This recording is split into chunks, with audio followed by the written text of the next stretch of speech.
Hello students, good morning. Welcome to Yuddhu classes. आज की इस वीडियो में मैं आप लोगों को class 9 chapter 3 the world of numbers में रियल नंबर्स का जो कंसेप्ट है वो एक्सप्लेन करने वाली हूँ। हम लोग कल पिछले वीडियो में हम लोगों ने पढ़ा था रैशनल नंबर क्या होते हैं। रैशनल नंबर वो होते हैं जिनको हम लोग p/q फॉर्म में एक्सप्रेस कर सकते हैं, वो तो आपका कहलाता है रैशनल नंबर। इरेशनल नंबर वो होते हैं जिनको हम लोग p/q फॉर्म में एक्सप्रेस नहीं कर सकते हैं। ठीक, तो रैशनल नंबर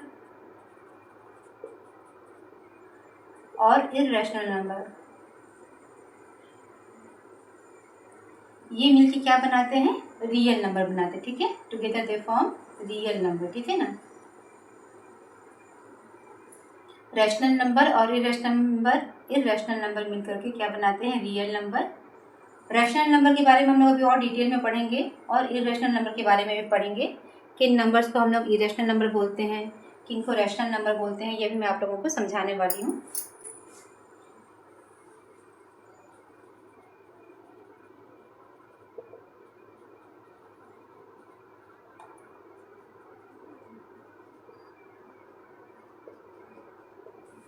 रैशनल नंबर क्या होते हैं? जिनको हम लोग क्यू फॉर्म में एक्सप्रेस कर सकते हैं, जहाँ पे क्यू 0 के बराबर नहीं होगा। यहाँ पे p/q फॉर्म में हम एक्सप्रेस नहीं कर सकते। ठीक है, रैशनल नंबर में दो प्रकार के होते हैं। एक वो होते हैं जिनका डेसिमल एक्सपेंशन टर्मिनेट हो जाता है,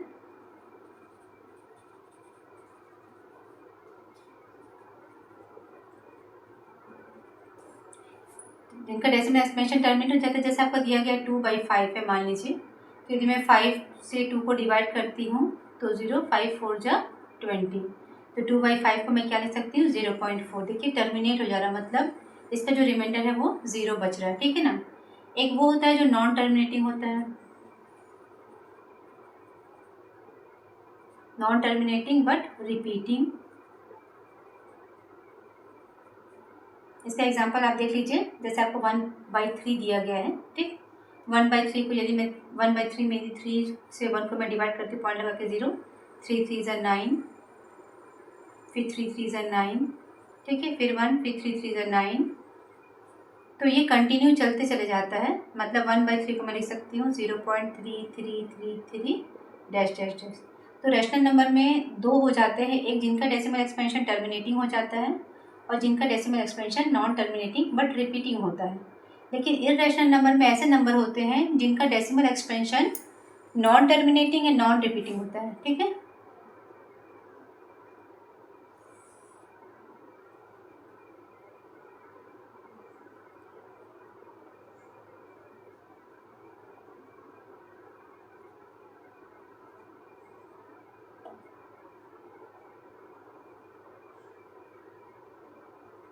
जैसे आपका √2 दिया गया है, √2 का वैल्यू होता है 1.4141 और ये कंटिन्यू निकलते चले जाता है। √3 का वैल्यू हो जाता है 1.732050।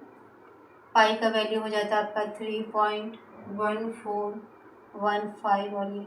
तो जब इसको हम लोग डेसिमल में कन्वर्ट करते हैं या इसका वैल्यू निकालते हैं, मीन्स √2 का वैल्यू निकालेंगे तो ये कंटिन्यू निकलते चले जाएगा। √3 का वैल्यू निकालेंगे तो भी ये निकलते जाएगा, मतलब ये कभी ख़त्म नहीं होगा, निकलते चले जाएगा, निकलते चले जाएगा। ये नेवर एंडिंग होता है और ये टर्मिनेटिंग बट रिपीटिंग है। इसको हम लोग p/q फॉर्म में एक्सप्रेस कर सकते हैं। तो रैशनल नंबर दो प्रकार के हो गए, एक डेसिमल एक्सप्रेशन जिसका टर्मिनेट हो जाता है और एक जिसका डेसिमल एक्सपेंशन टर्मिनेट नहीं होता है बट वो रिपीट होते रहता है।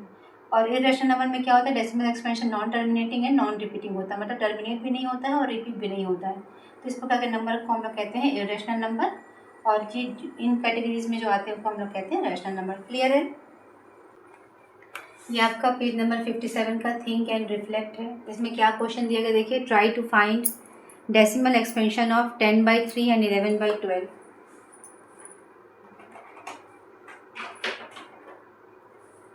10/3 और 11/12 को डेसिमल में एक्सप्रेस करना है। What do you observe about the repetition of the digit after the decimal point? Decimal point के बाद में जो नंबर्स रिपीट हो रहे हैं उसके बारे में आप क्या ऑब्जर्व करो, ये आपको लिखना है।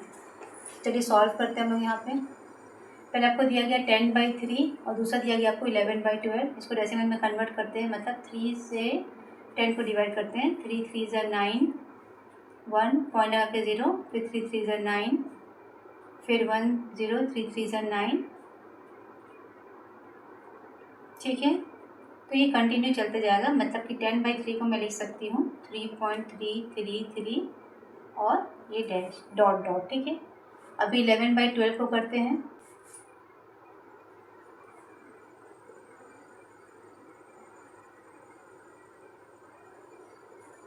12 9 ज़ा 108, 10 में से 8 गया बच्चा 2 0, 12 1 ज़ा 12 80, 12 6 ज़ा 72, फिर 80, फिर 12 6 ज़ा 72, फिर 80।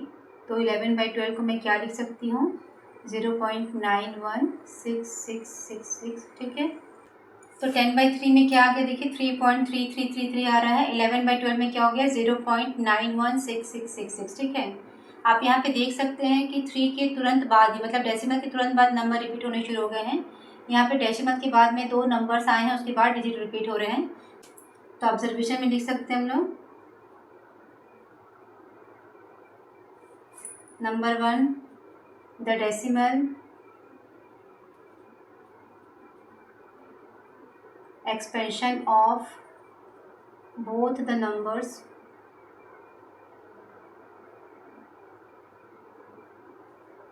are non-terminating but। तो ये पहला ऑब्जर्वेशन था। सेकंड में देखिए 10/3 में जो नंबर का रिपीटेशन डेसिमल के तुरंत बाद चालू हो जा रहा है, आप लिख सकते हैं इन 10/3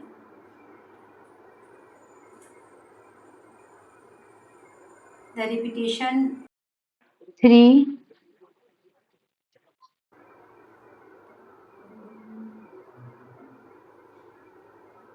immediately after the decimal point. मतलब देखिए डेसिमल के तुरंत बाद यहाँ पे रिपीटेशन शुरू हो जा रहा है, इसका मतलब ये आपका है प्योर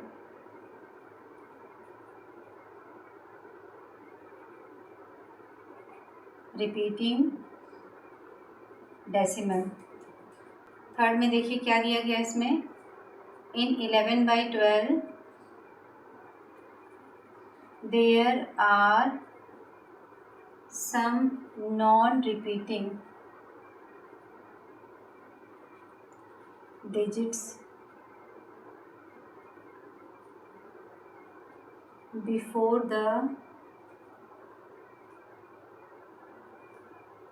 repeating block begins। इसको हम लोग कहते हैं मिक्स्ड या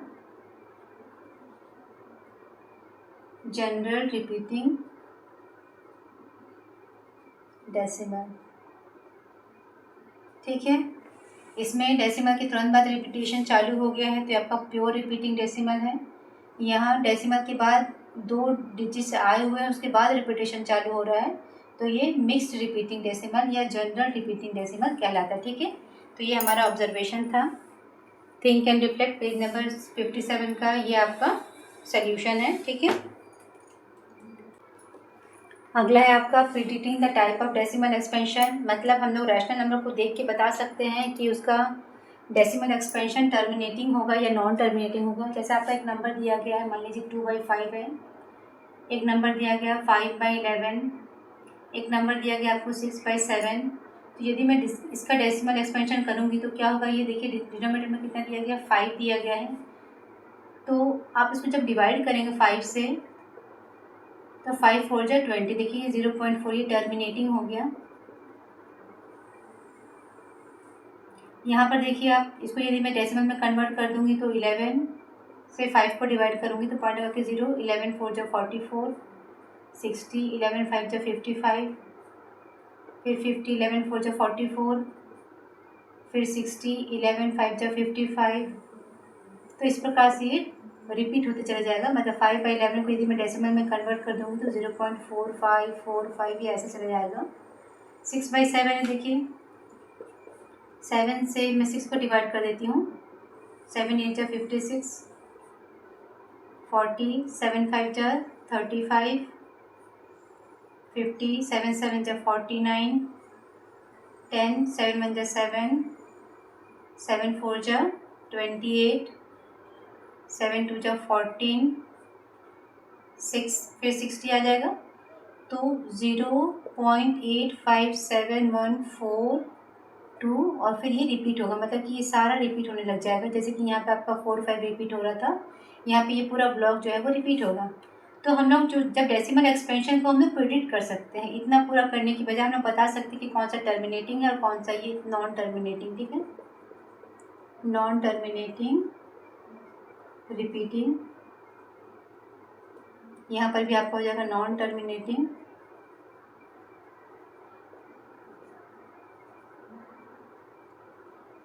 रिपीटिंग। ठीक है, तो इसके लिए आपको एक रूल दिया गया है कि हम लोग डिनोमिनेटर जो होता है,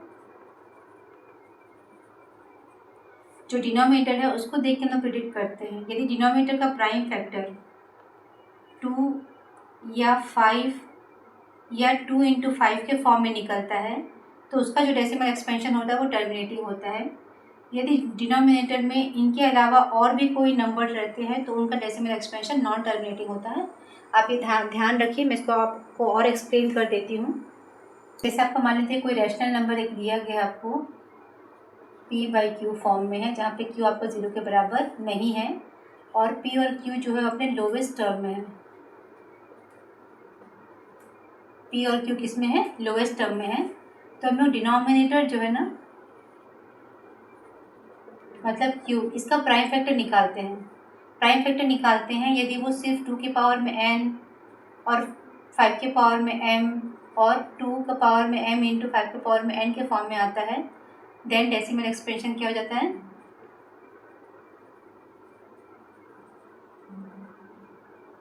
इज टर्मिनेटिंग। इनके अलावा और भी कोई नंबर रहता है यदि डिनोमिनेटर में, तो डेसिमल एक्सपेंशन नॉन टर्मिनेटिंग हो जाएगा। जैसे मैं आपको एग्जांपल दे रही हूँ, मान लीजिए 2/8 दिया गया है। अब देखिए आपका ये सिंपल आपको दिया गया था कि लोवेस्ट टर्म में होना चाहिए, लोवेस्ट टर्म में नहीं है। यदि मैं इसको लोवेस्ट टर्म में करूँ तो कितना हो जाएगा? देखिए 1/4 हो जाएगा। अब 4 का जो फैक्टर है वो क्या निकलेगा? 2 का पावर 2 आ रहा है, तो इसके प्राइम फैक्टर में, मतलब जो डिनोमिनेटर है उसके फैक्टर में सिर्फ आपका 2 ही आ रहा है, इसका मतलब ये टर्मिनेटिंग होगा। ठीक है ना, इसका डेसिमल एक्सपेंशन क्या होगा? टर्मिनेटिंग होगा। आपको बहुत लंबा डिवाइड करके दिखाने की जरूरत नहीं है, बस आप ये समझ लीजिए कि इसका डेसिमल एक्सपेंशन क्या हो जाएगा? टर्मिनेटिंग। ठीक है, यदि आपको क्वेश्चन में बोला जा रहा है कि लॉन्ग डिवीजन मेथड से आपको दिखाना है तो आप कर सकते हैं। जैसे 1/4 है तो मैं 4 से 1 को डिवाइड करूँगी, पॉइंट लगा के 0, 4 2 जा 8 हो गया, 20, 4 5 जा 20। तो आप देख सकते हैं यहाँ पे 0.25 आया 1/4 का। यदि इसकी जगह मैं लिख देती हूँ 1 मान लीजिए 12 कर देती हूँ, तो आप देखिए डिनोमिनेटर में कितना है? 12 है, तो 12 का प्राइम फैक्टर क्या निकल जाएगा? 2 इंटू 2 इंटू 3, मतलब कि 2 का पावर में 2 इंटू 3। तो 12 के प्राइम फैक्टर में 2 के अलावा 3 भी है, तो इसका जो हो जाएगा डेसिमल एक्सपेंशन वो नॉन टर्मिनेटिंग हो जाएगा। ठीक है,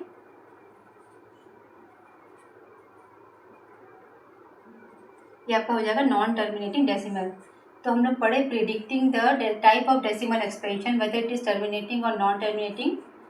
यदि डिनोमिनेटर का प्राइम फैक्टर सिर्फ 2 और 5 के फॉर्म में है तो terminating, otherwise non terminating. Clear हो गया? ये पेज नंबर 58 का थिंक एंड रिफ्लेक्ट है। इसमें क्या दिया गया देखिए, the decimal expansion of p/q will be terminating precisely when the prime factors of q are only 2, only 5 और 2 and 5। Can you explain why? मतलब जब हम लोग p/q जो रैशनल नंबर दिया गया है उसका डेसिमल एक्सपेंशन टर्मिनेटिंग तभी होता है जब जो डिनोमिनेटर होता है q, उसका जो प्राइम फैक्टर निकालने से वो सिर्फ 2 के फॉर्म में आए या सिर्फ 5 के फॉर्म में आए या 2 और 5 के फॉर्म में आए। तो ऐसा क्यों है ये आपको पूछा गया है, तो आप यहाँ लिख सकते हैं सोल्यूशन में, the decimal expansion of p/q will be terminating precisely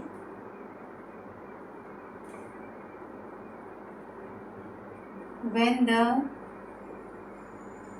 prime factors of q are only 2, only 5 or both 2 and 5, because then only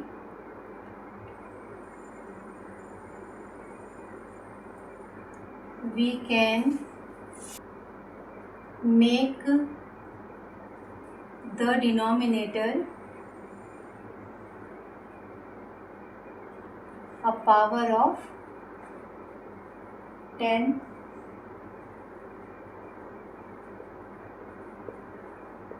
by multiplying the denominator and numerator by suitable number। ठीक है, example दे सकते हैं हम लोग। जैसे आपका example लिख लीजिए, 2/5 है, ठीक, इसमें प्राइम फैक्टर सिर्फ 5 निकलेगा।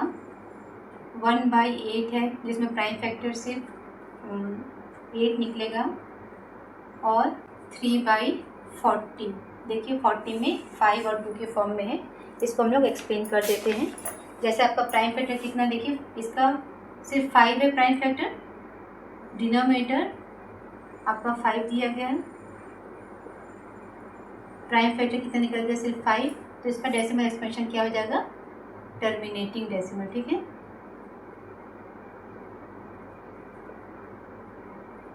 आप चेक कर सकते हैं।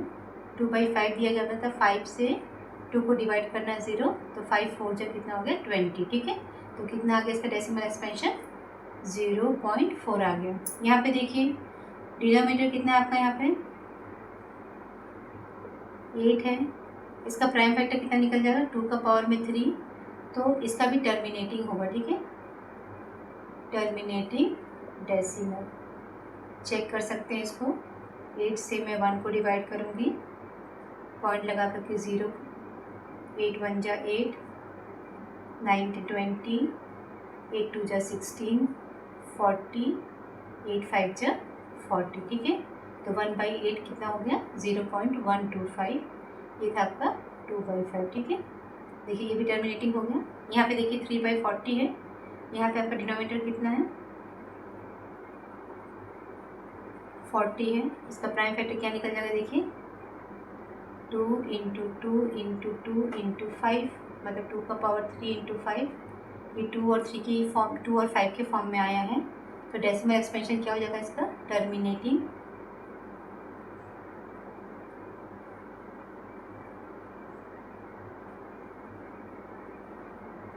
आप चेक करके देख सकते हैं, 40 से 3 को डिवाइड करिए, पॉइंट लगा के 0, 0 लगा करके 0, 7 4 जा 28,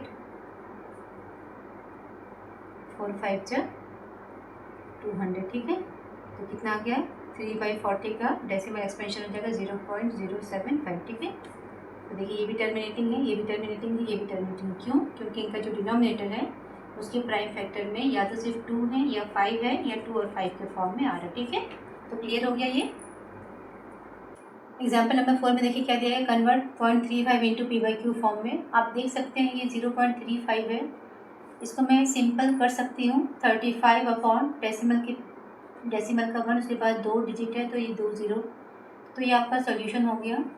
सीधे 0.35 को हम लोग 35/100 लिख सकते हैं, ये टर्मिनेटिंग डेसिमल था, और इसको आसानी से कन्वर्ट कर सकते हैं। सोल्यूशन नंबर 5 देखिए, आपको 0.6 पर बार, मतलब 0.6666 ऐसा दिया गया नंबर। ठीक है, इसको p/q फॉर्म में कन्वर्ट करने के लिए क्या करना पड़ता है हमको, आप मान लीजिए x = 0.6666। ठीक है, इक्वेशन नंबर 1 हो गया। इक्वेशन नंबर 1 में हम लोग, क्योंकि एक नंबर रिपीट हो रहा था तो मैं 10 से मल्टीप्लाई करूँगी, तो 10x = 6.6666। ठीक है, डेसिमल एक प्लेस सरक जाएगा इधर पे जब मैं 10 से मल्टीप्लाई करूँगी।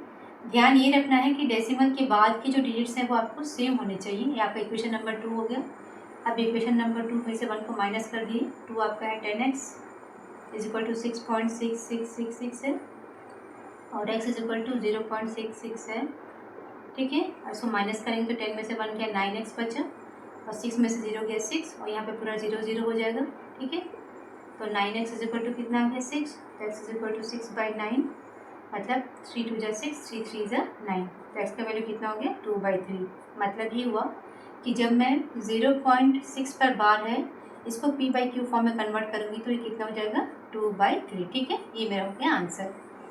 मतलब 2/3 में से यदि मैं इसको डेसिमल में कन्वर्ट करती हूँ तो मेरे को यही मिलेगा, और यदि इसको मैं p/q फॉर्म में कन्वर्ट करती हूँ तो मुझे ये मिलेगा। ठीक है, तो 0.6 पर बार है उसका रैशनल नंबर भी जिसको एक्सप्रेस करूँगी तो वो कितना हो जाएगा 2/3। क्लियर है। ये एग्जाम्पल नंबर 6 में कन्वर्ट 0.45 इंटू डेसिमल फॉर्म 4/5 पर बार लगा हुआ है। तो इसको सॉल्व करने के लिए क्या करते देखिए, let x is equal to 0.45 पर बार, मतलब x इज इक्वल टू 0.454545, ये दो ब्लॉक रिपीट हो रहे हैं ना। ठीक है, इसको सॉल्व करने के लिए कैसे किया जाता है, क्योंकि दो डिजिट रिपीट हो रहे हैं तो मेरे को किससे मल्टीप्लाई करना पड़ेगा इसको 100 से। ठीक है, तो इक्वेशन नंबर 1 इंटू 100 से क्यों मल्टीप्लाई किया मैंने, क्योंकि यहाँ पे दो डिजिट्स रिपीट हो रहे हैं, डेसिमल के बाद दो डिजिट रिपीट हो रहे हैं, इसीलिए मैं 100 से मल्टीप्लाई करी।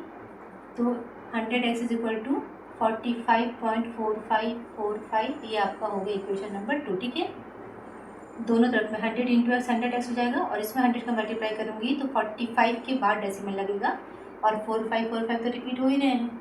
अब इक्वेशन नंबर 2 में से 1 को माइनस कर दीजिए, 100x इज इक्वल टू 45.4545, और यहाँ पे था आपका x इज इक्वल टू 0.4545। ठीक है, माइनस करेंगे तो 100 में से बन जाएगा कितना बचेगा 99, x इज इक्वल टू 45.00, तो x इज इक्वल टू 45/99, 9 5 = 45, 9 11 सा, तो इसका वैल्यू कितना आ गया 5/11। ठीक है, ये आपका हो गया आंसर। मतलब 0.45 पर बार है, इसको यदि मैं p/q फॉर्म में कन्वर्ट करूँगी तो मेरा वो 5/11 होगा। ठीक है, कन्वर्ट 0.16 पर बार, देखिए यहाँ पे एक नंबर पर बार है। ठीक है, 6 पर, 1 पर नहीं है। इसको करते हैं, x इज इक्वल टू 0.16 पर बार है, मतलब x इज इक्वल टू 0.1666 ऐसे होगा। ठीक है ना, ये आपका ये प्योर डेसिमल था, ये आपका जनरल डेसिमल फॉर्म है। ठीक है ना, इसमें देखिए डेसिमल के बाद पहले एक नंबर दिया गया, फिर ये रिपीट हो रहा है, तो मैं पहले 1 को हटाऊंगी। यहाँ पे आपका इक्वेशन नंबर 1 था, इक्वेशन 1 में पहले मैं 10 का मल्टीप्लाई करके इसको सेपरेट करूँगी तो मेरा बन जाएगा 10x इज इक्वल टू 1.6666। ठीक है, इक्वेशन नंबर 2 हो गया।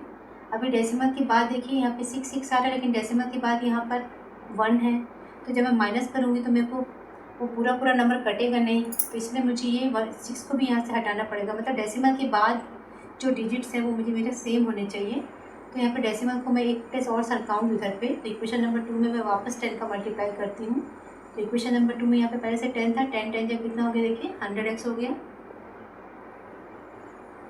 यहाँ पे 10 का मल्टीप्लाई करूँ तो डेसिमल एक प्लेस राइट में से रख जाएगा, तो आपको ये अगर 16.6666। ठीक है, इक्वेशन नंबर 3 हो गया। अब देखिए डेसिमल के बाद का डिजिट सेम है, यहाँ पर भी सेम है। अब मैं 3 में से 2 को माइनस करूँगी तो 100x इज इक्वल टू 16.6666। ठीक है, और यहाँ पे हो जाएगा आपका 10x इज इक्वल टू 1.6666। ठीक है, माइनस कर देते हैं, 100 में से 10 क्या बचा आपका 90x, और यहाँ से देखो 16 में से बन जाएगा मतलब 15.00, तो x इज इक्वल टू कितना हो जाएगा 15/90, 3 5 = 15, 3 3 = 9 0, 5 1 = 5, 5 6 = 30, तो कितना आ गया x का वैल्यू 1/6। ठीक है, मतलब 0.16 पर बार को यदि p/q फॉर्म एक्सप्रेस करती हूँ तो ये 1/6 हो जाएगा। ठीक है, एग्जाम्पल नंबर 8 में क्या दिया गया देखिए, कन्वर्ट 2.357 पर बार है, इसको p/q फॉर्म में एक्सप्रेस करना है। सिखाती हूँ मैं इसको आप लोगों को कैसे किया जाता है ये इस प्रकार का। तो x इज इक्वल टू 2.357 पर बार है। ठीक है, मान लेते हैं let x is equal to ये, तो इसका वैल्यू कितना हो गया 2.357 पर बार। ठीक है, देखिए 7 ही रिपीट हो रहा है। ठीक, अब मेरे को क्या करना पड़ेगा 35 को यहाँ से हटाना पड़ेगा। ठीक, 35 दो डिजिट हैं तो 2 0 वाले नंबर मतलब 100 से मल्टीप्लाई करना पड़ेगा इसको। तो आप लिखिए इक्वेशन नंबर 1 इंटू 100। ठीक है, तो आपका हो जाएगा 100x इज इक्वल टू 235.7777। ठीक है, इक्वेशन नंबर 2 हो गया। अब डेसिमल के बाद का डिजिट सेम होना चाहिए। ठीक है, तो इसको बाद इस वाले इक्वेशन नंबर 2 को मुझे 10 से भी मल्टीप्लाई करना पड़ेगा, इक्वेशन नंबर 2 इंटू 10। ठीक है, तो यहाँ पे 100 था, 100 को 10 से मल्टीप्लाई की तो मेरा 1000 हो गया। यहाँ पे 10 से मल्टीप्लाई की तो डेसिमल एक प्लेस राइट की तरफ सरक जाएगा, 235.77777, ठीक है। अब जो मुझे रिक्वायर्ड था वो पूरा हो गया। डेसिमल के बाद देखिए यहाँ पर भी सेम डिजिट रिपीट हो रहे दोनों जगह पे, ठीक है। इक्वेशन नंबर 2 और इक्वेशन नंबर 3 में डेसिमल के बाद देखिए 7 7 आ गए सब जगह पे, तो अब मैं माइनस कर सकती हूँ इसको। तो equation number 3 minus equation number 2, ये आपका है 1000x = 2357.7777, आपका 100x = 235.7777। माइनस करते हैं तो पूरा 0 हो जाएगा इधर से, ठीक है। 7 में से 5 गया 2, 5 में से 3 गया 2, 3 में से 2 गया 1 और ये 2 = 009x, ठीक है। तो x = 2122/900, ठीक है। अब इसको मैं कट कर देती हूँ। 2 1 जा 2, 0, 2 6 जा 12, 2 1 जा 2, 2 4 जा 8, 2 5 जा 10, 0। तो 2.357 पर बार, इसको मैं p/q फॉर्म में एक्सप्रेस करूँगा तो हो जाएगा 1061/450, ठीक है। एग्जाम्पल नंबर 9 में क्या दिया देखिए, x = 2.4537 पर बार, इसको हम लोग को p/q फॉर्म में एक्सप्रेस करना है। देखिए यहाँ पे 37 रिपीट हो रहा है, ठीक है। तो मैं लिख सकती हूँ x = 2.453737, ऐसा लिख सकती हूँ। यहाँ पे इक्वेशन नंबर 1 है। डेसिमल को मेरे को 2 प्लेस शिफ्ट करना पड़ेगा क्योंकि 2 डिजिट के बाद में ये रिपीट हो रहा है, ठीक है। तो मैं इक्वेशन नंबर 1 को पहले 100 से मल्टीप्लाई करती हूँ, तो 100x = 245.3737 ऐसा रिपीट हो रहा है, ठीक है। इक्वेशन नंबर 2 हो गया।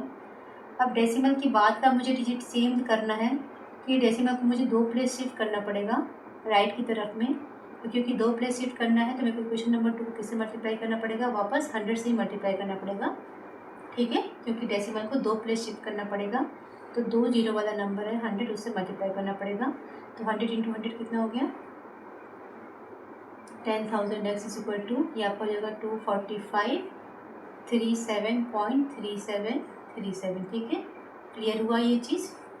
अब देखिए डेसिमल के बाद सेम डिजिट है तो मैं इक्वेशन नंबर 3 में से 2 को सब्ट्रैक्ट कर सकती हूँ।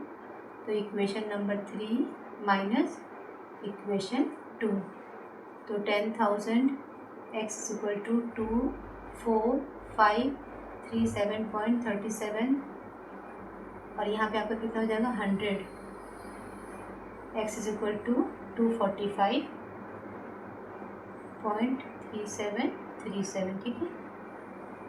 माइनस कर देते हैं, 0 0 0 0 7 में से 5 गया 2, 13 में से 4 गया 9, 4 में से 2 गया 2, 4 2, x 0 0, 10 में से 1 गया 9 और ये 9, ठीक है। तो x = कितना हो जाएगा 24292 डिवाइडेड बाई 9900, इसको मैं 2 से कट कर लेते हैं। 2 4 जा 8, 2 9 जा 18, 2 5 जा 10, 0, 2 1 जा 2, 2 2 जा 4, 2 1 जा 2, 2 4 जा 8, 2 6 जा 12 और कटेगा ये 2 6 जा 12, 0, 2 7 जा 14, 2 3 जा 6, 2 2 जा 4, 2 4 जा 8, 2 7 जा 14 और 2 5 जा 10। तो ये आपका आ गया आंसर। तो 2.4537, इसको मैं 6073/2475 p/q फॉर्म में लिख सकती हूँ, ठीक है। तो मैंने एग्जाम्पल नंबर 9 तक एक्सप्लेन किया है। आई होप आप लोगों को समझ में आया होगा। आप लोग प्रैक्टिस करेंगे तो बहुत अच्छे से बन जाएगा।